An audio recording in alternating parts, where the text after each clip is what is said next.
So moving on, we'll be talking about tax savings for entrepreneurs by Song Liew, founder of ANC Group. Mr. Song Liew is a chartered accountant of Malaysia Institute of Accountants, MIA, a member of Chartered Tax Institute of Malaysia, a member of Association of Chartered Certified Accountants, UK, and a certified trainer with HRDF. He was attached to one of the international tax consultant firm in Malaysia. He's been involved in a wide range of Malaysian taxation matters, including matters involving corporate and individual tax compliance, Malaysian goods and service tax, GST compliance, consultancy assignments, tax audit, GST audit, and transfer pricing assignments. So today, he will be here sharing with us about tax savings tips for entrepreneurs and how you can manage, estimate tax, planning for withholding, service tax, learn incentives, and tax reinvestment points, and his insightful thoughts about going overseas. Ladies and gentlemen, please join me to have Song Liew.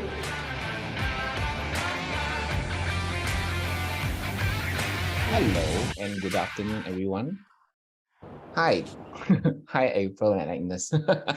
Anyway, I think those are some of our good friends and followers from Facebook. Thank you very much. If you can hear me very clearly, just type 888 in the chat box. Let me know that you are here. You can hear me very clearly. The sound is clear, especially coming from this transparent mic that is appearing and disappearing at the same time. Okay, whatever we are going to discuss here is to talk about on Malaysian context. We are looking at Malaysian context. I do understand that early on we have participants from all around the world, but at the moment we are looking at the Malaysian tax perspective and how can we go out from Malaysia and what are the financing things that you have to think about, what kind of incorporation that you want to take note of. But one thing interesting about taxes is if you are looking at taxes in general, all taxes is the same in all around the world. At the end of the day, it's all about GST, it's all about VAT. At the moment, Malaysia is talking about SST. So everything is, I would say, quite similar around the world. You just need to know how does the mechanism works, and then you can just apply throughout the whole world. That is one thing that I find it very interesting, and that is also why we have started our company in Singapore. And it's not a challenge at all, because to me, Malaysian tax is even more complicated than Singapore tax. So those are things that we wanted to talk about. Of course, if you talk about sales, talk about drop shipment, Chester will be the best person to talk about drop shipment. I was thinking about that. It's a very interesting way of how you sell your products in the future. So many insights for 3 days. And my session is the last one, which is nothing to do with selling and e-commerce. It's about how you manage your business at the end of how are you going to expand your business. So it's entirely a different, very different topic compared to the 3 days. So I hope that that will give you, a better insights of how you build your business at the end of the day. I'm going to share my slides. Just hold on a second. Let me make sure that you see my slides. Okay. Can you see my screen? Okay, I'm looking at the first SEA e-commerce seller summit. That is the first page. Of course, we are looking at here. This is my profile. Just a quick introduction. I am Song Liew. I'm the founder of ANC Group. At the moment, we are in Malaysia and Singapore. We have a few branches in Malaysia, trying to support as many companies as we can, and also in Singapore, of course. At the moment, our page is followed by 82,000. So Agnes, I think Gigi, I'm not sure Gigi.com. Some of you may be one of our followers in our Facebook. So thank you very much for all your support. Today is in English, not in Mandarin. But if you have any question that you want to post, you can always post it in Mandarin, then I can answer you. All right. Okay. I do a lot of training. This is one of the training that we did in Malaysia, and this is co-organized with one of the organizer yesterday. I think you attended Desmond's class yesterday, SQL. So we co-organized this, and I am the speaker for the whole the whole seminar. We have 2,400 people, one of the biggest that we did for tax seminar in Malaysia. That is before MCO. Now we do online, and we managed to target even more than 2004. The largest class we have handled is 4,000, 5,000. Not an issue. So very interesting things that is going on. You can see tax is not so dry after all. Once you know how tax works, you can go around the globe. It's not an issue at all, right? So today is not about me, so I will not spend too much time, as Vivian has already shared some of the background. I will not waste too much time. I will just go straight into you. Okay, so today we are going to talk about you. We wanted to talk about how the businesses grow, how businesses grow, what is the direction, what is the vision, what is the mission of the company, things like that really determines how far you want to go. I have shared this story so many times that this is not my first company built. This is in fact my third. We have businesses, failed businesses, we have partnership issues. In running business at the end, sometimes we have good sales, sometimes we have good profit. But if you do not know how to manage your shareholders, you do not know how to manage your partners, you don't know how to manage your directors and employees, at the end of the day, you won't be able to go far. And most important, yes, of course, it's about your financing, your finances, your money. When we talk about profit, it's all about money. We talk about sales, it's all about collection. It's all about money, running business, right? So okay, money is coming in, we have sales, we have a lot of Shopee, Lazada set up. Now, next thing is how are we going to do the financing? Otherwise, at the end of the day, you pay tax. So we pay tax, yes. Paying tax, of course, you go to any consultant, they will tell you, oh, pay tax is good, it's happy. Yes, because you're making profit, that's why you pay tax. Yes, that is also true. But how can we minimize it? What are the things that we can do? How can we reinvest, looking at how much taxes that we are looking at? So those are things that we are going to maybe just go through today. I have very limited time, so I do not want to waste too much time now. So I'm going to share you some stories, what we have done in the past, and then some of the data that we are looking at, especially when it comes to Malaysian context. All right, just a quick one. If you look at this is the local e-commerce. We're looking at Malaysian context. Local e-commerce business provider ecosystem. At the moment, of course, Malaysia has very high e-commerce usage because of internet and mobile connectivity. So it's quite stable in Malaysia, and the growth rate is very, very, very, very fast. We are looking at a very rapid growth rate every year. Approximately 50% of the population are active online shoppers, and the numbers are growing. 82.9% of the mobile users use their devices to shop online. So any one of you does not shop online, can you type in the chat box? No. I doubt there's anyone who say no. Okay, so I also shop during sleeping time, also shopping. I'm still thinking, what to buy? Don't have to go to shop, open Shopee, ting, ting, ting, ting, ting. And then the worst part is, I forgot about the shopping. I know there's there's promotion going on, so I forgot about it. I totally forgot about it because too busy. Suddenly, Shopee remind you to shop. Ridiculous. But anyway, so we are looking at the e-commerce industry is growing at 11.4% annually. Annually, and the total revenue for Malaysia in this industry, we are looking at 2.53 billion by 2022. Payday sales 25th, correct? Yeah, I'm also caught there. Anyway, I'm one of the victim, so victim, I can call it victim. But let's look at the top e-commerce site. This is the data extracted from one of the website last year, but I believe it's the same, quite similar, the statistics. Shopee is still one of the highest market share at the moment.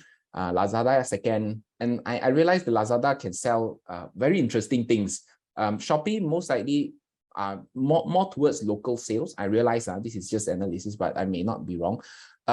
We are looking at Shopee. Shopee is a lot of local transactions, but we're looking at Lazada. There's more transactions from overseas. They link with Taobao and all that. There are things that you can buy from China, but not in Shopee.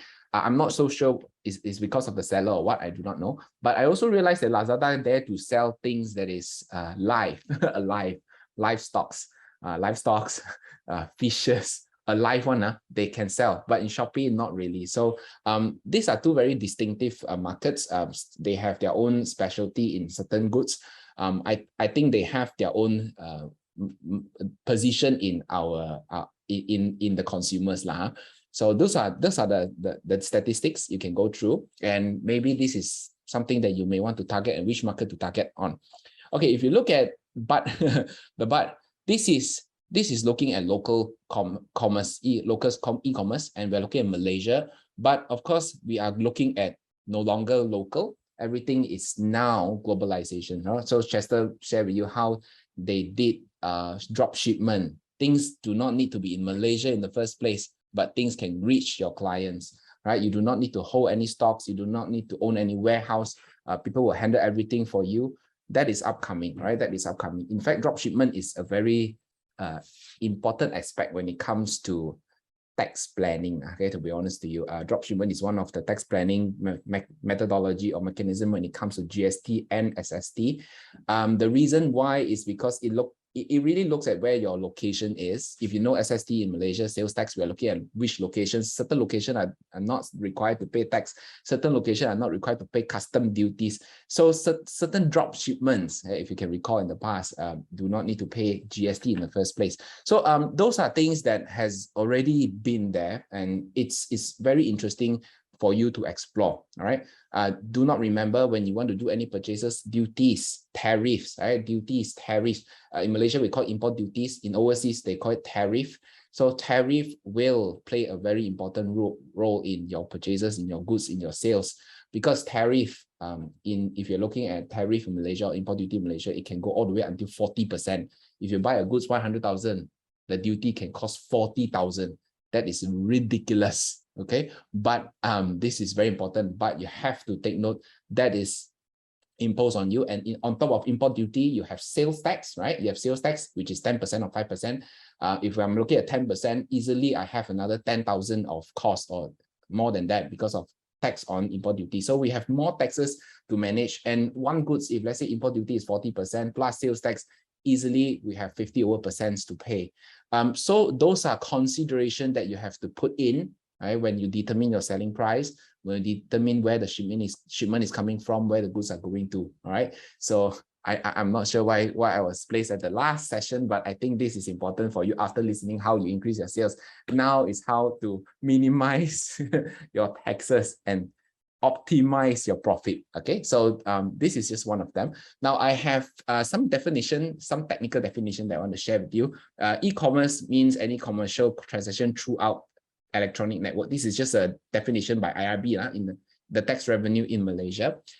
We are looking at not just goods, we are looking at any forms of information, any forms of promotion, any forms of marketing, supply of order, delivery of goods, everything as long is going through online, even it can be offline. Some of the cases, right, you have online transaction, online transacted, but goods is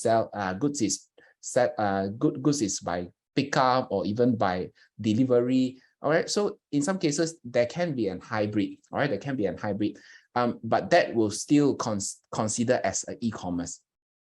And e-commerce on OECD, of course, is looking at a different guideline. OECD is looking at the it's an authority that governs the whole world, the tax authorities and the government. They give suggestion on how to, what kind of tax rate that you should impose. Why is this country giving zero taxes while the other one cannot? So they will go and question, why are you attracting people using 0% tax? For example, like a lot of tax haven countries, BVI. Okay, we have Bermuda Island. We have the Labuan. So Labuan in Malaysia, we are looking at 3% tax, and it's always questioned by OECD. Why are you giving out 3%? Whereas the other countries like Singapore is 17, we have Hong Kong is 16.5, we have Malaysia 24, but Labuan is offering 3%. So that of course gives us an opportunity. Yes, we have opportunity to pay tax at 3%, but at the same time, these authorities guarded by OECD, the global tax authorities will ask Malaysian government, why should you introduce Labuan in the first place? Why are you attracting everyone into Labuan and try to evade tax? Are you trying to get all the FDI to yourself in Malaysia? Something like that. So those are where these authorities come in, and they will question, and government would then have to force through some changes. So some of them, for example, like Labuan has been scrutinized, guideline has been amended all over again every single year because of OECD's pressure. Some incentive that is given out to manufacturers, to IT digitalization, blah blah blah, is also questioned. So we can foresee more changes coming up. I will talk about 2023 budget, pre-budget statement, which is also one of the result of OECD. There are small later proposed changes. Okay, right. Consideration number one, which is A, we are looking at digitalization and e-commerce consideration. Now, this will apply to not just in Malaysia, in every single country, right? In every single country, it's exactly the same. Every single country will have the same problem. Every single country will have the same duties and tariff, but the rates could be different according to different countries. So just take note of three considerations. A is your withholding taxes. We have question after question after question about withholding taxes. I think I have received quite a number of letters from some of our clients. They have received a letter from Ireland to say that withholding tax Facebook is not subjected to withholding tax. If you have similar questions like this, you can post it in the chat box. By any case, I have the letter with me. If you want me to share the letter, I cannot share the letter with you, but I can always shares the screen if you want to, then we can discuss. The Ireland has came out with a letter to initiate that they are not subjected to withholding tax because they are paying taxes in their home country, hence not subjected to withholding tax in Malaysia. But the IRB in this case has a very different viewpoint and say withholding tax will still be applicable. Now, what is withholding tax? Withholding tax in this case is looking at services rendered from one country to another. It is not looking at just one single payment. Just clarify, withholding tax is not applicable for goods. Okay, earlier on we talk about goods. Goods is talking about tariff, it's talking about VAT, GST, talking about sales tax, right? That is on goods. But this withholding tax is on services. Now, services, contract payments, we have interest. If you pay foreign companies for any loans, interest that you pay out will subject to 15% from Malaysian context. If you are in other countries like Philippines, then you have to check out what is the withholding tax rate. Yes, there is a withholding tax applicable. Royalty is looking at any right of use or copyright of software. Okay, 10%. We have services that let's say there's a technician who come to Malaysia to service your server or your machines or whatever. That will subject to 10%. The rest is not so applicable to your industries. So I just want to focus on number 1, 3, and number 3 and 4. These are two that I want to focus on. Royalty is looking at the sales of licenses, right? Licenses where you have the right to use. I have a very interesting case that I can share with you in Malaysia. It's coming up, right? So stay tuned. But anyway, so we are looking at royalties. What are royalties? Royalties is looking at software rights. Let's say, Apple. Okay, Apple give you their platform. Okay, they ask you to modify your own. You use their platform, build their own app using their platform. So usage of that platform itself is a form of right to use of their software. And hence the IRB has this viewpoint to say that since Facebook is allowing you to use their advertising platform, right? You go to Facebook, you have the tool, advertising tool. You use the advertising tool, you use the software, you have the right to use that platform. This is subject to withholding tax 10%. But of course, when it comes to overseas, Ireland, Facebook will say, no, this is not subjected to withholding tax. It's nothing to do with withholding tax. This is not a royalty in nature. This is advertising services in nature, something like that. So there is a contradicting argument between the authorities in Malaysia and also in Facebook Ireland. But at the end of the day, the IRB will still take the stand that this will subject to royalty until someone challenge them in the court. So this 10% will increase your cost, right? If you see the invoice 10,000 that was rendered to this person in Malaysia, all right, Malaysia, at the end of the day, payback to the service provider in overseas is 9,000. 1,000 you have to pay to IRB, all right? You have to pay to IRB. So this 1,000 you have to pay to IRB, sadly to say. But of course, Facebook would never allow you to cut their 1,000 and pay to IRB. The Facebook will say, I want my 10,000. So if you invoice 10,000, you pay 10,000, that means you have to bear the cost of 1,000 to the Inland Revenue Board of Malaysia Tax Authority. So your cost will increase by 10%. This is something that we should take into consideration when you want to set your pricing, right? Because these are marketing costs. Marketing costs will affect your margin. Alan was asking about margin. So these things here you have to take note. It will affect your margin. We have number 2. before that, we go to this case study. Okay, this is a very interesting case study, a bit dry now, but I'll use it like a storytelling so it can be more interesting now. Okay, there is one company called Glocom System. Okay, we call it as GS. GS has a product. They sell this product called Symantec Asia Pacific. Symantec, this software, I think you all know this software. It's a very, very, very, very famous antivirus software producer. All right, so they make this payment to this Symantec Asia Pacific to withholding tax. Okay, so there's a question on withholding tax. So GS was a company incorporated in Malaysia involved in marketing and distributing IT infrastructure manufactured by Symantec. So this is looking at the software side. Earlier on, there's a question to Chester on software. Maybe that can answer your question somehow.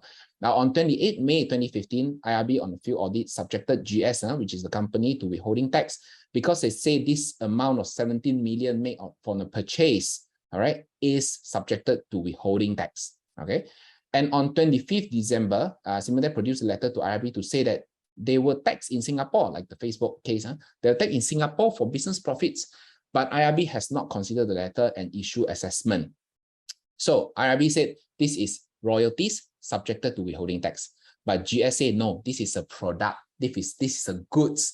It's a goods. It's a product. It's not a services in nature. So the question boils down to: is there any right to use? Is there any right to use of that software? Is the software itself, if you are producing and you are selling software, is software subjected to withholding tax in the first place? Okay, I'm going to do this test. What do you think? Do you think this product that produced by Symantec, sold by a distributor in Malaysia, subjected to tax? If yes, can you type 888 in the chat box? No, if you type 111, 000 in the chat box. Okay. 000. Okay, we try this. I am not so sure whether there's any change of name, so you may want to go SSM and check it out. But anyway, okay, let's. I should send to everyone. Tax 888000. Okay, let's try this test. Let's play with this test. What do you think? Do you think this is subjected to withholding tax since they are selling software in the first place, right? Software, and the government says this is right to use of the software. Is this subjected to withholding tax? Yes, type 888 in the chat box. No, type 000 in the chat box. Don't worry, just try. We will know the answer later. Okay, we'll see the answer later, and that will set a very good direction for you in the future if you want to sell your products. Okay, I give you 10 seconds. Since my time is so short, I have like so many slides to go through. Okay, 5, 4, 3, 2, 1. Okay, let's look at the result. I think the one that participated, not many, but we are looking at almost half, I guess, half, 50-50. Okay, now let's look at the findings of the court. The finding of the court. Number one, the contract for the provision of services. First of all, this is a distributor agreement. It does not involve any transfer of special knowledge or skill or expertise to other parties.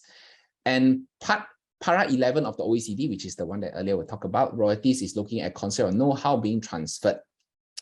Authorized distributor agreement were distributed under Symantec and did not state that the price was purpose for transfer of copyright and know-how information, and business profit of Symantec was subjected to tax and was not taxable in Malaysia unless carried out in Malaysia through a permanent establishment. Now, the story says that at the end of the day, when we look at the right to use, all right, right to use means you have the right to modify the software to come out with your own version.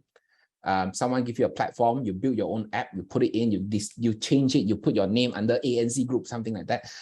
That will involve, of course, it's a very entirely different software, right? That will subject to withholding tax. But in this case, this is a product that you sell, like you're selling Microsoft Office, you're selling Microsoft Windows, which is already a ready product. It's just a key, a product key that will not subject to royalty withholding tax. Okay, so I hope this gives you a good idea of whether or not you will subject to withholding tax based on your products that you're going to sell as an IT person in the future. All right. Okay. Next, we have to take note of imported service tax. Okay, imported service tax is only for Malaysia. It's only for Malaysia. Imported service tax is looking at someone that has rendered services to you. Okay, there's a services rendered to you 10,000. You have to pay 600, which is 6% to the customs of Malaysia, Royal Customs Malaysian Department. Yes, we have IRB and we have customs. Okay, and in future there may be another third governing body that will subjected to tax that will impact you. I'll talk about that later. So there's two governing body here. One is on direct tax, which is the withholding tax. The other one is indirect tax, which is on customs. So there are two taxes that you need to pay if your services rendered from overseas. And that is actually, and the story is actually to encourage people to find local suppliers. But Facebook is not by local, how? You have to pay, no choice, have to pay. All right. So, so we have no choice, have to pay. Number 3 is on digital taxes.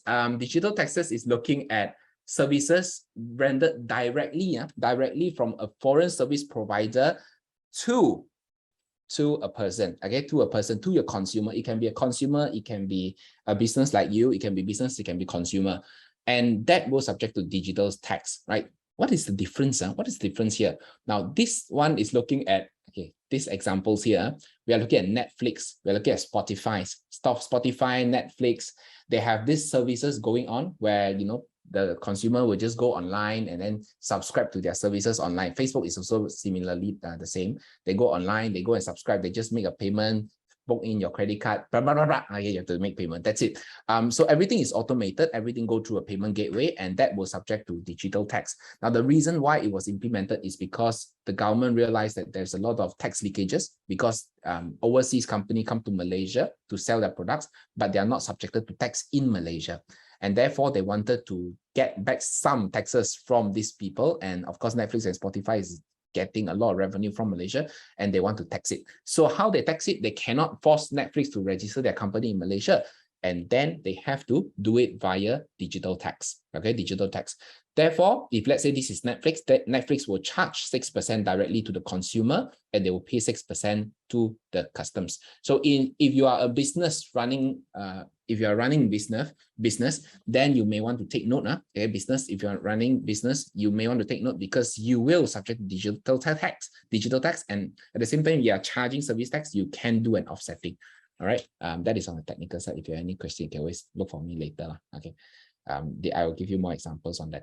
Okay, so these are 3 different taxes that we have to take note when it comes to customs and income tax. One story I would like to share, is last year, 2021, we made 1.1 million virtual currency from selling song as NFTs.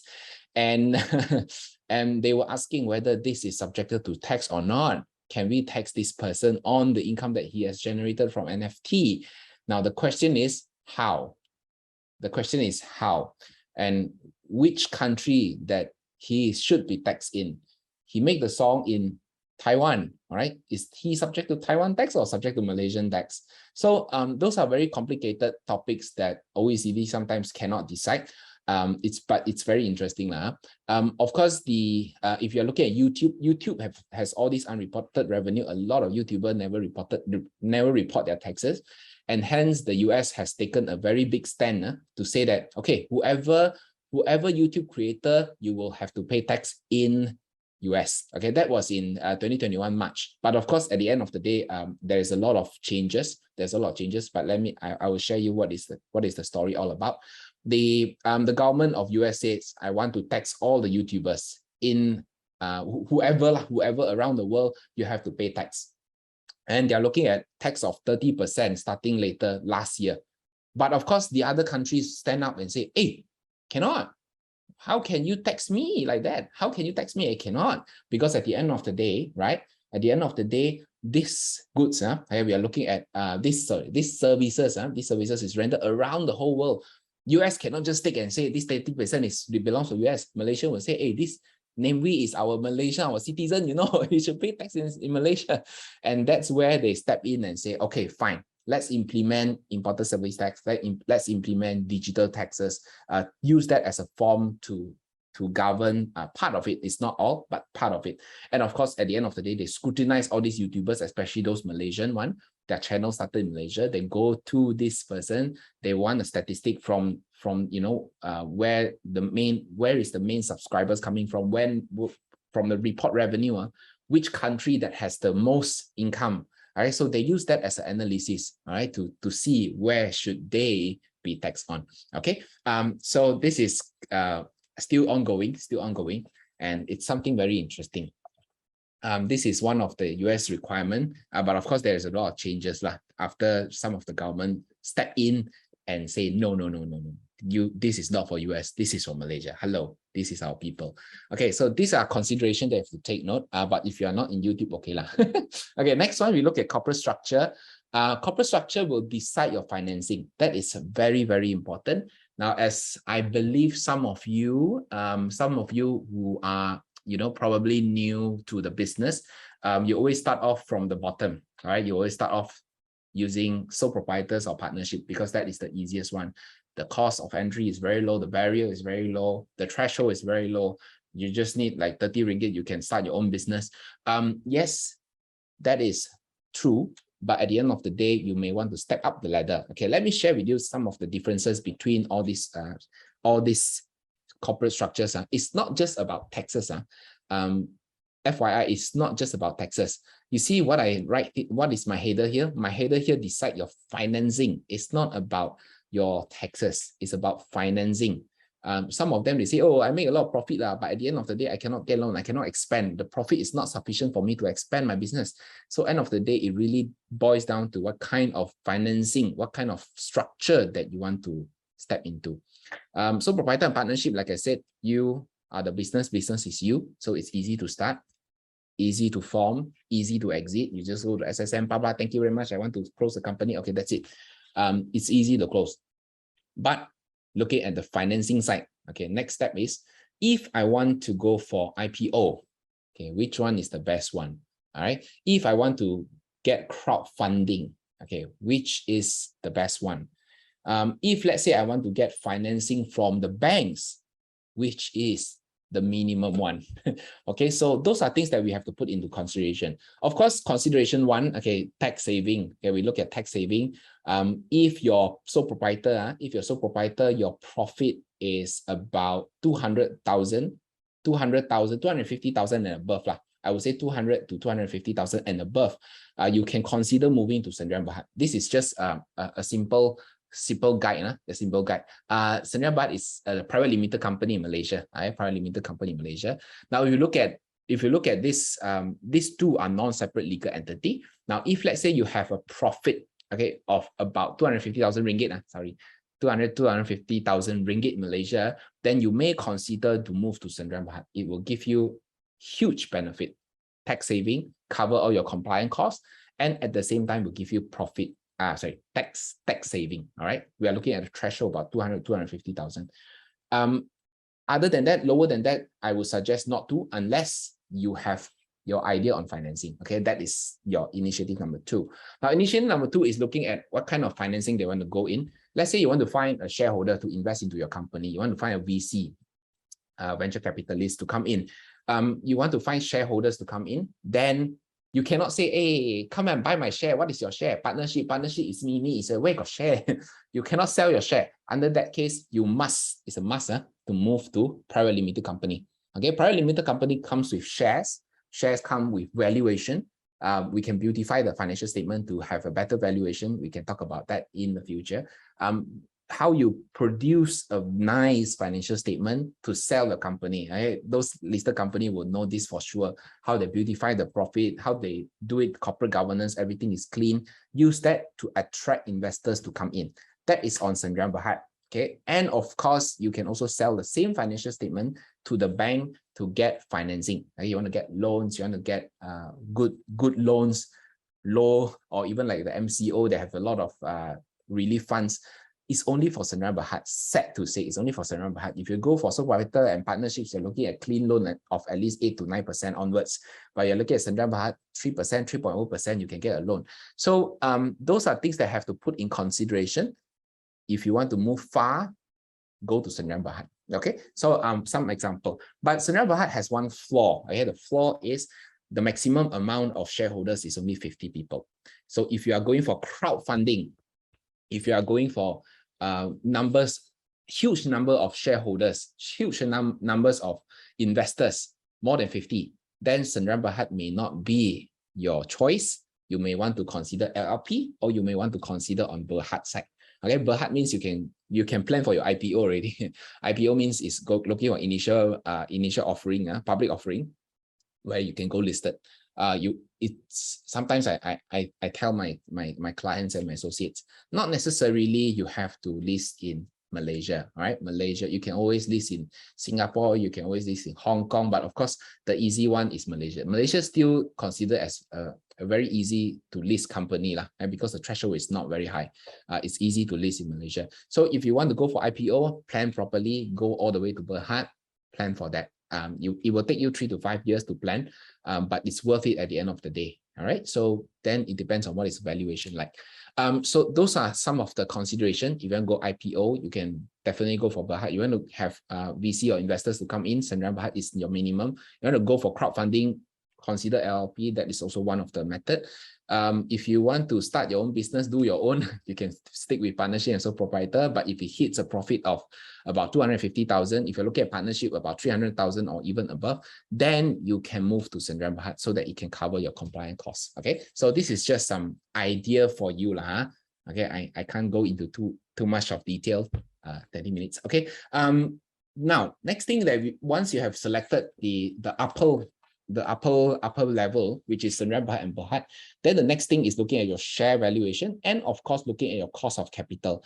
Now cost of capital means how you get your financing. All right, shareholders, Sendirian Berhad, you can get your financing from the banks. Now shareholders, your financing from the banks we call as debts. All right, debts. And shareholders, we are looking at cost of equity. One is cost of debt, one is cost of equity. Now what does that mean? When you want to get a shareholder in, there is something that you need to ask them clearly. Okay, 先小人后君子 means you have to state down all your requirement first. Let's do it ugly first. I would say let's put everything into writing, black and white, and say okay what you want in the first place. Now we look at shareholders or banks. Okay, let's look at banks. If you go to banks will tell you, okay, I will borrow you maybe 5 million of loans, but I want my interest of 5%, let's say. So you know, okay, my cost of debt, how much I need to pay the bank, how much is my cost? I get 5 million, but I need to pay them 5%. Right? I give them 5%. But is that better to go to shareholder and ask shareholder, give me money? Let's go to shareholder and say, hey, shareholder, I also want 5 million. Can you give me 5 million? The shareholder, of course, say, I can give 5 million. But what is my return? Shareholders put in money. It's not because they want to be in your business, because they want profit, they want returns, right? So sometimes when we talk about ROI, earlier on, someone talked about ROI. ROI, when it comes to shareholder is looking at ROI also. They put in 5 million, they want ROI. Now the question is, how many percent do they want? We have met a lot of businesses which fail because they have failed to manage the shareholders' expectation, because all these are not discussed upfront. Now, if you ask the shareholder say, I want 10%. Okay, fine. Bank only offer 5%. I go to bank lah. Why should I give you 10%? Bank only offer me 5%. Why should I give you 10%? Unless you cannot get the loans outside from the bank, then you consider shareholder, no choice. You have no choice. New company, less than 3 years. You have no choice. Then you go to shareholder. Right? Out of no choices, you go to crowdfunding, you go to shareholders. No choice. But if you have the choice as a management, which one you decide? Which one you want? Why should I get 5 million from shareholder where I have to pay them 10% return, where I go to the bank only pay 5%, right? So those are good consideration. Of course, when it comes to tax consideration, you borrow from the bank, the interest deductible for tax. You pay to shareholder, where got deductible for tax? It's not deductible for tax. There's no benefit, right?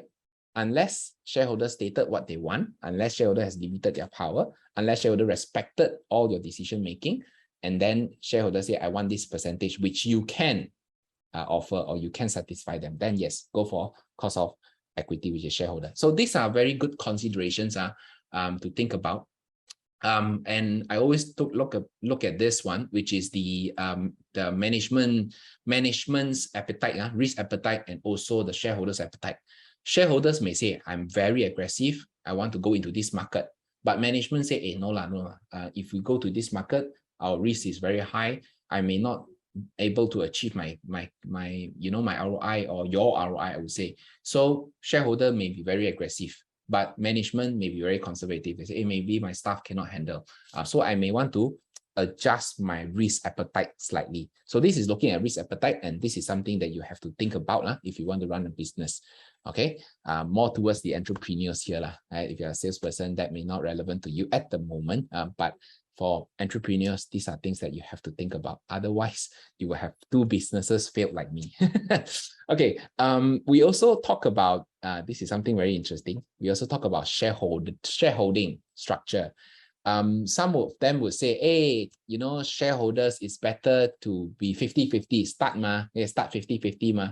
Okay, we have 50-50 share for two shareholders. Is that a good choice? 3, let's share by one third, each of you 33. Why he get 34?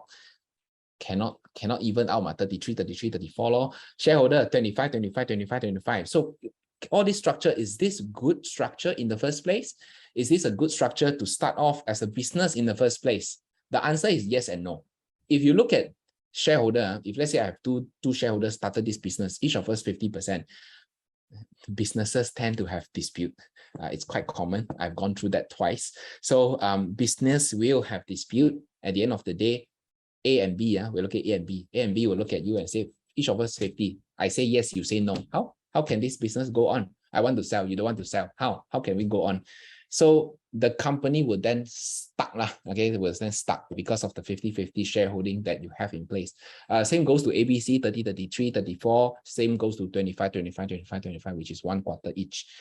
You will tend to have dispute, and I'm touch wood, but I hope there's no dispute, but that could be something that you may want to think about. So planning your shareholding agreement in the first place, or your M&A or AOA, is very important. That is to manage your risk. And also you have to understand one thing, which is the in Chinese we call it 股权跟空权. 股权 means you are holding the shares. Okay, 空权 means who is in power. Okay, take Ren Zhengfei, which is the Huawei CEO, as an example. That is one very interesting example. The statistics were 2020, end of 2020. He's only holding 1.42%. Huawei Investment is looking at 98.58% holding, shareholding. And it's interestingly, most of them are held by their staff. It's under employee share option scheme. They manage it very, very well. Now, the question is, he's only holding 1.42%, but who is the decision maker? Does 98.58% do the decision making, or he is the one that run the business and make the decision? At the end of the day, he is the one that make the decision, even though he's only holding 1.42%.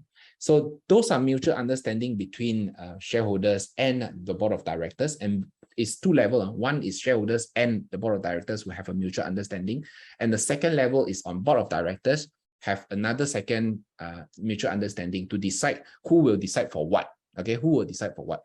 You will decide for you will decide for HR, you will decide for sales, you will decide for finance. Let's go with it. You will become the decision making for this. If there's one decision, if there's a decision that you cannot make, doesn't matter. Find that last person to do the finance, to do the last decision making. That is this person, which I would say the chairman or the CEO or whoever.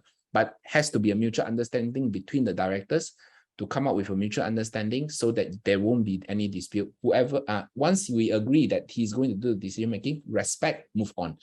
Something for you to think about for running a business. Okay, number 3 is more taxes to come. This is looking at Malaysia context. I'm very sorry. Okay, so looking at Malaysian context, we have budget 2022 last year.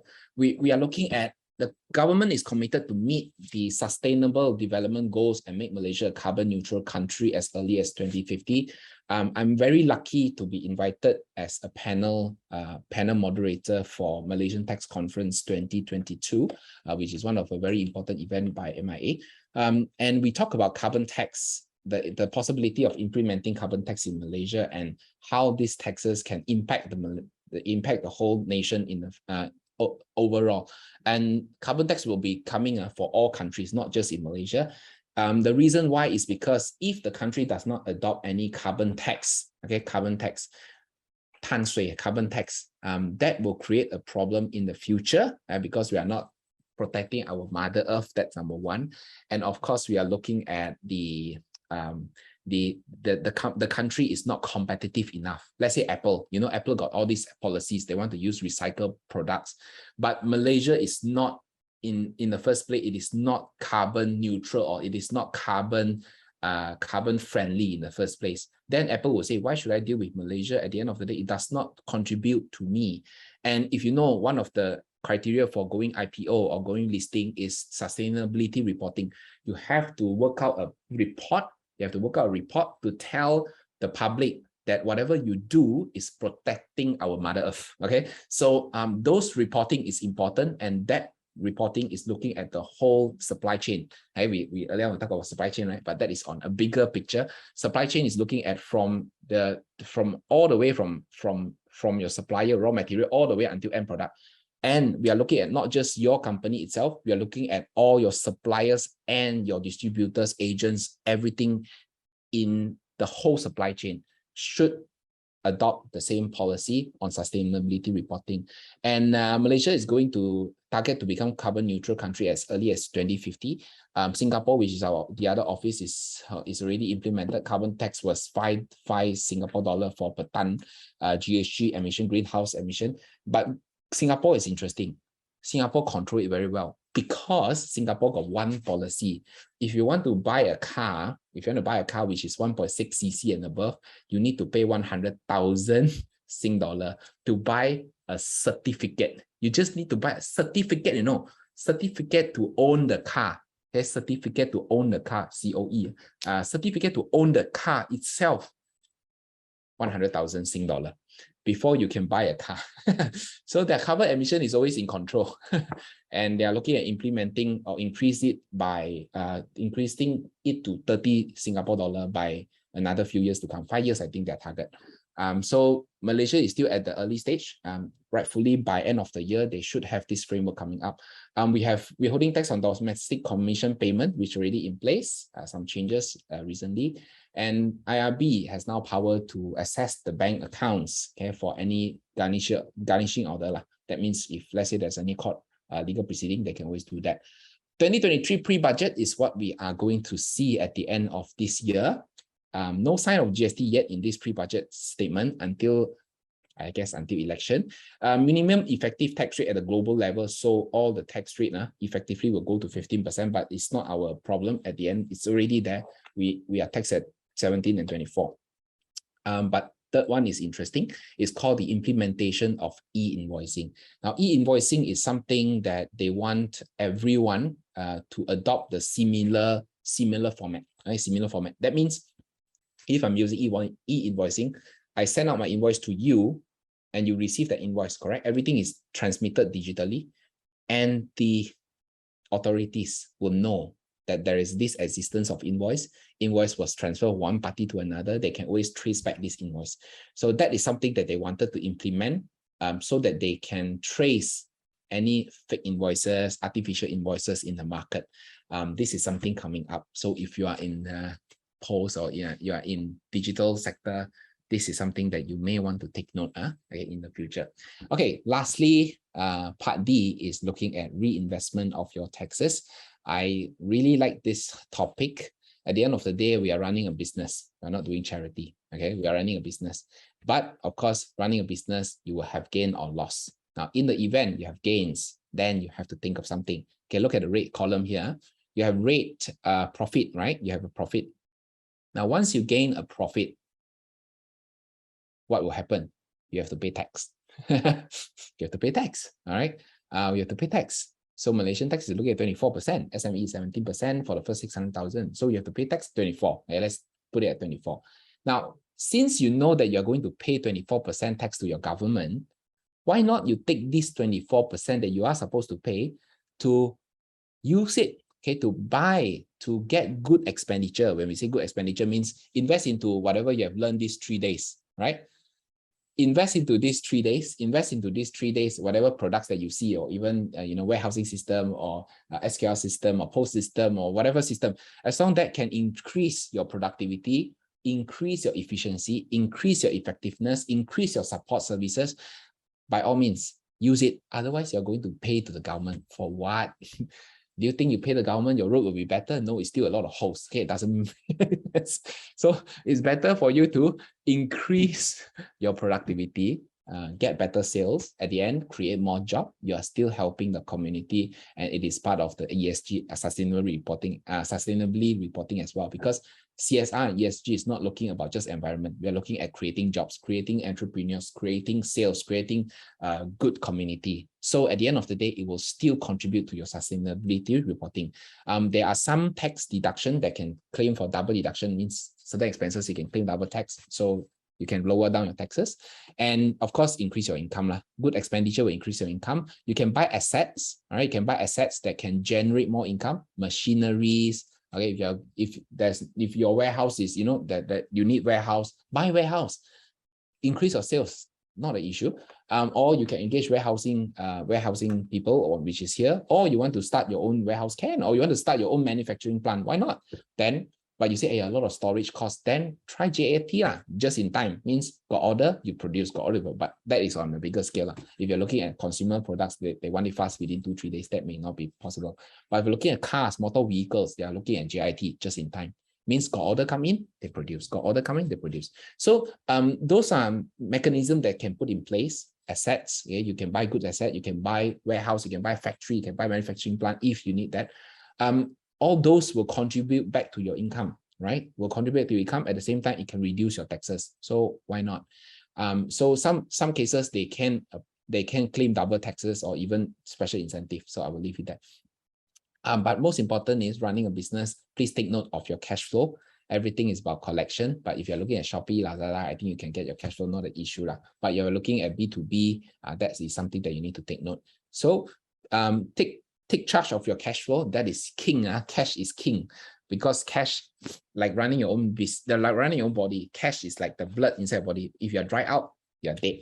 So once you have extra cash, okay, extra profit, then it's good that you reinvest into your R&D and also your charity. Okay, so take this as a simple 3-statement, most important language of business, most important 3 statements in the business. Use this as a guide to move you further in the future. Okay, now lastly, running a business, especially like you are in Shopee, you're in Lazada, or you're in any e-commerce website, you will face a huge problem. Okay, the problem is the whole marketplace is so competitive. Even when I start my business back in 2018, I restarted the whole business in 2018. Previously was in another partnership, but I started off the whole thing in 2018. We grew very fast in all these 3-4 years. Okay, we grew to other countries. By what? By reinvesting. We look at how much tax we have to pay. This is true one, true story. Every year we look at the amount that we are going to pay. Shit, this 24% to pay tax. Why not we just use it for, invest into new offices, buy machines, buy laptops, buy better equipments. So we invest, we do CSR, invest. No choice, we have to do it. Okay, we have our own CSR report, FYI. So we have our sustainability reporting itself in ANC group itself. So we have to reinvest. We look at the tax, we estimate how much we want to expand. And of course, one thing that we have to take note is competitiveness. How can you be different compared to others? So April was saying Ogawa chair. Yes, we have a massage chair in our office for our staff. Okay, we have a hangout area for our staff. We have a very nice TV that they can chit chat there. It's like a little bar there, so that they can hang out. So yes, there's a massage chair. ESG means environmental, social, and governance. It's looking at how your business impact the environment, how business impact the social aspect, means how to create job, and of course how you govern the whole thing. Okay, so yes, so think about it. And most important is creating your own competitive advantage. So this is looking at how do you become different. Okay, I understand. Yes, in Shopee, Lazada, wow, so many people selling the same item. Now, how can you be different? Why people have more reviews than you? I don't know whether the review is true or not true, artificial or not true, I don't know lah. But how can you stand out against the others apart from paying to Shopee? So that is also one thing that you have to take note. How do you create value? Most important is create value. Don't go on a price war. There are many cases where people go on a price war. that is not true. I have been shopping on Shopee and also Lazada. I realized that sometimes I don't look at, I mean, prices, yes, one shop could be cheaper, but at the end, still, the delivery time and the service still counts. In some cases, I look at two shops, one is selling more expensive, the other one was selling cheaper. I will still go for the expensive one with the all the reviews that they have. So at the end of the day, it's how you create your value and also how you create your own competitive advantage.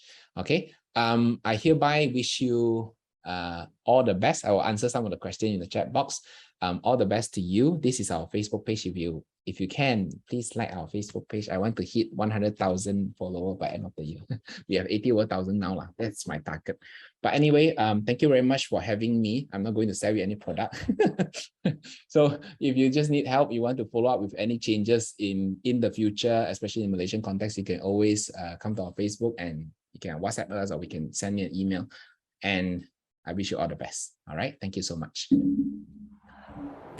Thank you, Song, for your sharing session today. So we'll be opening up for Q&A right now. So I've spotted some questions here in the Q&A box. So let's do this right now, Song. Okay, so from Alan, what are the best strategies for tax when gross profit levels are high, especially selling digital products with high margins? At the end of the day, Alan, there is no best strategy for reducing profit, I would say. At the end, like I said, you just reinvest and then try to increase your expenditure to, achieve better expenditure, increase more sales. So if I want to say strategies, there is not really, unless you want to explore overseas opportunity, then I can talk to you in the future. But it really depends on what kind of services and what kind of products that you are selling. Not every company can go to overseas. We have companies that is in Labuan, but we transfer them to Singapore in some cases. But it depends on the product. Not every country can do that. So yes, the best strategy to reduce your profit level is, of course, increase your expenditure. That is bullshit, but at the same time, it's quite true. So we can look at good expenditure to reduce your margin, increase more sales. That's only what I can say. Otherwise, you can explore other countries because the tax rate is 24% here. It's already stick with 24. I cannot plug numbers from the sky. Okay, thank you. Moving on, how about earning money via cryptocurrency? How is it taxed and how to report? Okay, I can only explain in the context of Malaysia in the first place. We have been quite a number of countries in this case. Anything that is dealing with crypto, or I would say crypto, and also any related to platform in Malaysia, yes. Malaysia, you can go to SC, you can apply for a platform. But if you're dealing with cryptocurrencies, you may want to explore with me in overseas. We do send a lot of clients related to crypto, not in Malaysia, but to overseas. The reason why is because Malaysia SC until now, or the Bank Negara until now, does not recognize crypto. If you look at the AMLA, which is what we call the Anti-Money Laundering Act, digital currency, digital coin itself is some sort of AMLA, some sort of money laundering. So I would say in Malaysia, that is not a good place to start off with. It's very risky. May want to explore other countries, right? But if you look at how does the taxes work, yes, any income that you make, regardless in what kind of currency, will still be taxable. But generally, what we can do is looking at the exchange rate. In normal cases, we will exchange it into USD, use USD, take USD as one of our denominator, then change it to RM for our reporting purposes. Okay, the next is a Chinese question. 我使用国外直播系统进行直播，每次的直播操作都需用外籍技术人员操作完成直播，请问我需要预付扣税和 digital tax 吗？惨了，我要用中文还是要用英文来回答呢？ Anyway, okay, I translate lah. This question is looking at a person is using an overseas live system to run the live, and every time when there is a live session going on, they will need an expertise from overseas, to complete this live. So do I need to pay withholding tax, or do I need to pay digital tax? Now, first of all, digital tax does not apply to you. It's only applied to foreigners. So digital tax does not apply to you, but imported service tax, yes. So I would say if let's say your life is conducted in Malaysia, right? That is just my view. If the view is conducted in Malaysia, your market is in Malaysia, withholding tax cannot apply in this case because the services is rendered outside of Malaysia. So withholding tax cannot apply. But imported service tax, I would say probably yes. So that may be a possibility that there is an imported service tax, because imported service tax by law, they don't look at where, they just look at any services that's rendered relating to your services. But we may want to understand further where is the person being, the services being rendered, then we can give you a better advice. So this is just my 2 cents. It may not be the actual answer for your case. All right. Okay.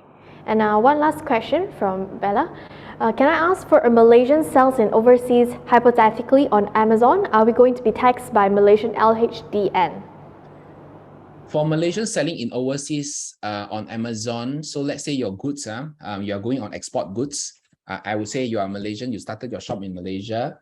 It's an Amazon shop. The goods is coming out from Malaysia to US, for example. That is, of course, taxable. It's taxable because the company is here. The services and the goods is rendered from Malaysia itself. So it's a Malaysian income in the first place. But export would not subject to any export duties. It can be exempted. So yes, it is an income taxable in Malaysia. Okay, thank you very much. Oh, one more last question here from Dave. If we are using Microsoft Azure Virtual Server, is it subject to withholding tax? The answer, I would say yes, because at the end of the day, virtual server is a server that you can use. It's a software that you can use. It is a right to use of software, hence the royalty will come in. Unless you're selling products, you're selling software, there's a distributor agreement. So the earlier hint was, if you're selling products, please make sure the distributor agreement is in place somehow. That is my tip to you. But if you're looking at your user, you're subscribing services from overseas, subject to withholding tax. Okay, guys, due to the time, we are going to just accept one last one. I saw from Alan. What if I sell an educational online course internationally? Let's say it costs $100 US. What would be the taxes involved? For educational online courses internationally, if you sell the income, because your entity is in Malaysia, your income will be generated from Malaysia, of course. So you are exporting your services, all right? So exporting services, you will subject to income tax in Malaysia, that is for sure. But there is no, export services, there is no service tax to be incurred. So it's only on that income, which is on the income tax side. Okay. All right, so I think that's all. We're going to sum up for the Q&A session here for a song. Of course, if you guys have further questions, you want to dive down together with Song, okay, what happened is that you can reach out to us, PayRecon. We will help you guys to reach out with a Song here for more questions as well. So once again, thank you so much, Song, for your presentation here with all of us and your detailed